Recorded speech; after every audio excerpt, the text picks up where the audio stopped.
ಲೋಕಸಭಾ ಚುನಾವಣೆ ಗೆಲ್ಲುವುದಕ್ಕೆ ರಾಜ್ಯ ಕಾಂಗ್ರೆಸ್ ಹೊಸ ಸಾಹಸಕ್ಕೆ ಕೈ ಹಾಕ್ತಾ ಇದೆ. ಮುಸ್ಲಿಮರಿಗೆ ಟಿಕೆಟ್ ನೀಡಲೇಬೇಡಿ ಅಂತ ಸುನೀಲ್ ಕನಗೋಳು ಸಲಹೆಯನ್ನ ಕೊಟ್ಟಿದ್ದು, ಕಾಂಗ್ರೆಸ್ಗೆ ಮುಸ್ಲಿಮರು ಕೇವಲ ವೋಟ್ ಬ್ಯಾಂಕ್ ಮಾತ್ರನಾ ಅನ್ನೋ ಚರ್ಚೆ ಇದೀಗ ಮತ್ತೆ ಮುನ್ನೆಲೆಗೆ ಬಂದಿದೆ. ಆ ಕುರಿತ ಒಂದು ವರದಿ ಇಲ್ಲಿದೆ.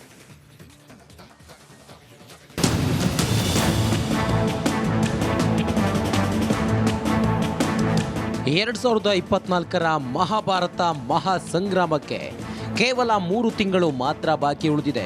ಪ್ರಧಾನಿ ಮೋದಿ ಅಶ್ವಮೇಧ ಯಾತ್ರೆ ಕುದುರೆಯನ್ನ ಕಟ್ಟಿಹಾಕಲು ಇಂಡಿಯಾ ಮೀಟಿಂಗ್ ಮೇಲೆ ಮೀಟಿಂಗ್ ಮಾಡ್ತಿದೆ. ದೆಹಲಿ ಗದ್ದುಗೆಯಲ್ಲಿ ವಿರಾಜಮಾನವಾಗಿರೋ ಕೇಸರಿ ಸೇನೆಯನ್ನ ಮಣಿಸಬೇಕಿದ್ರೆ ಕರ್ನಾಟಕದ 28 ಸ್ಥಾನಗಳು ಕಾಂಗ್ರೆಸ್ಗೆ ಮುಖ್ಯ. ರಾಜ್ಯದ ಪ್ರತಿ ರಣಕಣ ಗೆಲ್ಲಲು ಕೈಪಡೆ ರಣತಂತ್ರಗಳನ್ನ ಹೆಣೆಯುತ್ತಿದ್ದು, ಇದೀಗ ಹೊಸ ಮಾಸ್ಟರ್ ಪ್ಲಾನ್ ಮಾಡಿದೆ.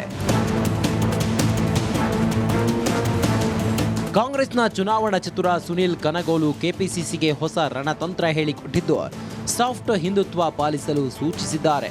ಅಂದ್ರೆ ಹಿಂದೂಗಳು ಮುಸ್ಲಿಂ ಅಭ್ಯರ್ಥಿಗಳಿಗೆ ಮತ ಹಾಕಲ್ಲ, ಹೀಗಾಗಿ ಮುಸ್ಲಿಮರಿಗೆ ಟಿಕೆಟ್ ನೀಡೋದ್ರ ಬದಲು 28ಕ್ಕೆ 28 ಸ್ಥಾನದಲ್ಲೂ ಹಿಂದೂಗಳನ್ನೇ ಕಣಕ್ಕಿಳಿಸಿ ಎಂದು ಸಲಹೆ ನೀಡಿದ್ದಾರೆ.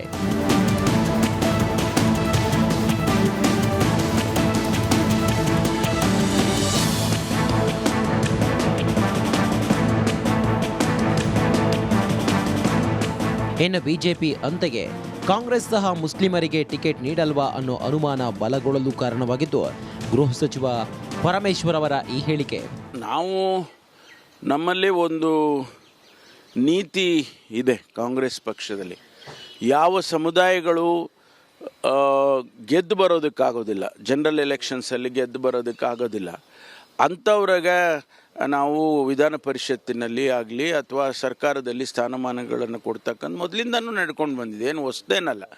ಆದ್ದರಿಂದ ಒಂದು ವೇಳೆ ಕ್ರಿಶ್ಚಿಯನ್ಸ್ ಇರ್ಬೋದು, ಮುಸ್ಲಿಮ್ರಿರ್ಬೋದು, ಅಥವಾ ಬೇರೆ ಸಮುದಾಯದವರು, ಸಣ್ಣ ಸಣ್ಣ ಸಮುದಾಯಗಳು ಭಾಳಷ್ಟಿದ್ದಾವೆ ನಮ್ಮಲ್ಲಿ, ಅವರಿಗೂ ಕೂಡ ನಾವು ಬೇರೆ ಬೇರೆ ರೀತಿಯಲ್ಲಿ ರಾಜಕೀಯ ಸ್ಥಾನಮಾನಗಳನ್ನು ಕೊಡೋದಕ್ಕೆ ನಾವು ಯಾವಾಗಲೂ ಪ್ರಯತ್ನ ಮಾಡ್ತೀವಿ, ಈ ಬಾರಿಯೂ ಮಾಡ್ತೀವಿ.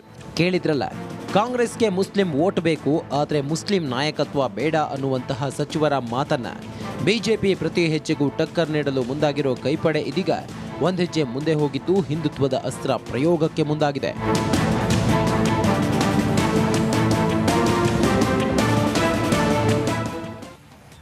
ಕೆಪಿಸಿಸಿಗೆ ಸುನೀಲ್ ಕನಗೋಳು ನೀಡಿರುವಂತಹ ಸಲಹೆ ಕೈ ಮನೆಯೊಳಗೆ ಕಲಹವನ್ನ ಸೃಷ್ಟಿಸಿದೆ. ಮುಸ್ಲಿಮರಿಗೆ ಟಿಕೆಟ್ ನೀಡದಿರಲು ಸಾಧ್ಯವೇ ಇಲ್ಲ, ಕನಿಷ್ಠ ಅಂತಂದ್ರೂ 3 ಕ್ಷೇತ್ರವನ್ನಾದರೂ ನೀಡಲೇಬೇಕು ಎಂಬ ಕೂಗು ಹೇಳ್ತಾ ಇದೆ. ಆ ಕುರಿತ ಒಂದು ಸ್ಪೆಷಲ್ ರಿಪೋರ್ಟ್ ಇಲ್ಲಿದೆ.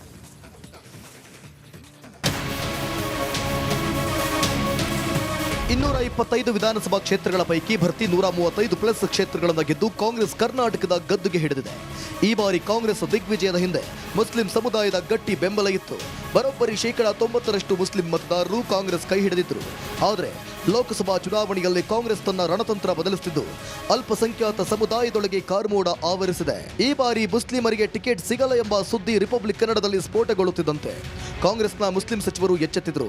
ನಮ್ಮ ಸಮುದಾಯಕ್ಕೆ ಕನಿಷ್ಠ 3 ಕ್ಷೇತ್ರಗಳ ಟಿಕೆಟ್ ನೀಡಬೇಕು ಎಂದು ಸಚಿವ ರಹೀಂ ಖಾನ್ ಆಗ್ರಹಿಸಿದರು. ಎಲ್ಲರಿಗೂ ಈಕ್ವಾಲಿಟಿ ಇದೆ ಮತ್ತು ನಮ್ಮ ಸಮಾಜಕ್ಕೆ 100% ಕೊಟ್ಟೇ ಕೊಡ್ತಾರೆ. ಯಾಕಂದರೆ 5 ಗ್ಯಾರಂಟಿ ಏನು ಸರ್ಕಾರ ಕೊಟ್ಟಿದ್ದಾರೆ, ಅದರಿಂದ ಎಲ್ಲರ ಜನ ತುಂಬ ವಿಶ್ವಾಸದಿಂದ ತುಂಬ ಖುಷಿ ಇದ್ದಾರೆ. ಮತ್ತು 100% ನಮಗೆ ವಿಶ್ವಾಸ ಇದೆ, ಕೊಟ್ಟೇ ಕೊಡ್ತಾರೆ. ಮತ್ತು ನಾವು ಕೊಡಬೇಕಂತ ನಾವು ಹೋಗಿ ಸಿದ್ದರಾಮಯ್ಯ ಸಾಹೇಬ್ರಿಗೆ, ಡಿ ಕೆ ಶಿವಕುಮಾರ್ ಸಾಹೇಬ್ರಿಗೆ ಮತ್ತು ಮಲ್ಲಿಕಾರ್ಜುನ್ ಖರ್ಗೆ ಸಾಹೇಬರಿಗೆ, ಸೋನಿಯಾ ಗಾಂಧಿ ಮೇಡಮ್ಗೆ ಎಲ್ಲರಿಗೆ 100% ನಾವು ಹೋಗಿ ಕೇಳ್ತೀವಿ. ಇನ್ನು ಕಾಂಗ್ರೆಸ್ನೊಳಗೆ ಟಿಕೆಟ್ ಚರ್ಚೆ ಶುರುವಾಗ್ತಿದ್ದಂತೆ ವಸತಿ ಸಚಿವ ಜಮೀರ್ ಖಾನ್ ಮುಸ್ಲಿಮರಿಗೆ ನೀಡಬೇಕಾದ ಕ್ಷೇತ್ರಗಳ ಪಟ್ಟಿಯನ್ನೇ ಹೈಕಮಾಂಡ್ ಮುಂದಿಟ್ಟಿದ್ರು. ಕರ್ನಾಟಕದಲ್ಲಿ ಇವತ್ತು ದಿನ ಬರೆದಿಕೊಳ್ಳಿ ನೀವು, ಕನಿಷ್ಠ ಅಂದ್ರೆ 28ಅಲ್ಲಿ 25 ಕಾಂಗ್ರೆಸ್ ಗೆಲ್ತೀವಿ. ನಾವು 3 ಜನಕ್ಕೆ ಕೇಳ್ತಾ ಇದ್ದೀವಿ. ಸಿಗ್ಗಾಂವ್ ಒಂದು ಕೇಳ್ತಾ ಇದ್ದೀವಿ, ಬೆಂಗಳೂರು ಸೆಂಟ್ರಲಲ್ಲಿ ಒಂದು ಕೇಳ್ತಾ ಇದ್ದೀವಿ, ಆಮೇಲೆ ಅಲ್ಲಿಂದ ಬೀದರಲ್ಲಿ ಒಂದು ಕೇಳ್ತಾ ಇದ್ದೀವಿ. ಕಾಂಗ್ರೆಸ್ ಎಂದಿಗೂ ಮುಸ್ಲಿಂ ಸಮುದಾಯಕ್ಕೆ ಮೋಸ ಮಾಡಲ್ಲ ಅಂದಿರೋ ಕೆಪಿಸಿಸಿ ಕಾರ್ಯಾಧ್ಯಕ್ಷ ಸಲೀಂ ಅಹಮದ್ 4 ಮುಸ್ಲಿಮರಿಗೆ ಟಿಕೆಟ್ ಸಿಗುತ್ತೆ ಅನ್ನೋ ವಿಶ್ವಾಸದಲ್ಲಿದ್ದಾರೆ. ಚರ್ಚೆ ನಡೀತಾ ಇದೆ. 3 ಸೀಟ್ ಕೊಡಬೇಕಂತ ಅಲ್ಪಸಂಖ್ಯಾತ ಮುಖಂಡರು ಕೂಡ ಹೇಳಿದ್ದಾರೆ, ಒತ್ತಾಯ ಕೂಡ ಮಾಡಿದ್ದಾರೆ. ಎಲ್ಲೆಲ್ಲಿ ಗೆಲ್ಲೋ ಅವಕಾಶ ಇದೆ ಅಲ್ಲಿ ಕೊಡ್ಬೋದು. 3-4 ಕೂಡ ಎಲ್ಲೆಲ್ಲಿ ಗೆಲ್ತೀವಿ ಅಂತ ಇದ್ದರೆ ಅಲ್ಲಿ ಕೊಡುವಂತಹ ಚರ್ಚೆ ಮಾಡ್ತೀವಿ. ಅದರಿಂದ ಎಲ್ಲ ಸಮಾಜದವ್ರಿಗೆ ನ್ಯಾಯ ಕೊಡುವಂಥ ಕೆಲಸ ಮಾಡ್ತೀವಿ. ಅದರಲ್ಲಿ ಅಲ್ಪಸಂಖ್ಯಾತರು ಕೂಡ ಸೀಟ್ ಕೊಡುವಂಥ ಕೆಲಸ ಪಕ್ಷ ಮಾಡುತ್ತೆ. ಒಟ್ಟಾರೆ ಮುಸ್ಲಿಂ ಮತ ಬ್ಯಾಂಕ್ ಬಳಸಿಕೊಂಡು ಕರ್ನಾಟಕದ ಗದ್ದುಗೆ ಹಿಡಿದ ಕಾಂಗ್ರೆಸ್ ಇದೀಗ ಪಾರ್ಲಿಮೆಂಟ್ ಫೈಟ್ಗೆ ಮುಸ್ಲಿಂ ಮುಖಂಡರಿಗೆ ಮಣೆ ಹಾಕದಿರಲು ಮುಂದಾಗಿರೋದು ರಾಜಕೀಯ ಪಡಸಾಲೆಯಲ್ಲಿ ಜೋರು ಚರ್ಚೆಗೆ ಕಾರಣವಾಗಿದೆ.